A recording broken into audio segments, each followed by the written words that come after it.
So I'm going to talk about what's happening in England as a sort of little case study that I think can maybe prompt some discussion. And in England, at last, CPD is being taken more seriously, I would say, than ever before. And the problem is actually teacher retention. We have to recruit more and more teachers into the English system every year, more than you would think we need to, because we're losing so many every year. And every year we lose more teachers, and every year we lose them earlier in their career. It's a massive problem for our children, because what it means is that we're constantly having a kind of conveyor belt of new teachers who come and go. So they come into the classroom maybe for a year, maybe for 2 years, and then they move on, they leave the profession, and they're replaced by another new teacher. So it means it's disrupted for our pupils, but it also means that they're constantly having novices teaching them. So 3 or 4 years ago, the Department for Education decided to take it seriously and grasp the nettle and really look at the reasons why so many teachers are leaving the profession. But they tend to centre around 3 main areas.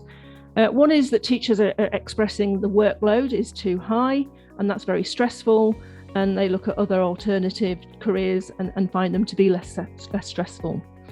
Also, often the profession is not seen to be flexible. It can't flex to meet their needs if they've got caring commitments. Teachers are reporting that they don't feel like they're supported and they're developed enough.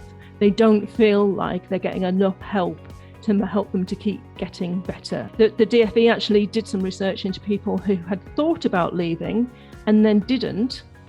And the main reason why they didn't leave was because they changed the school they worked in, and they moved to a school where they did get the support and the development, and that is what made all the difference.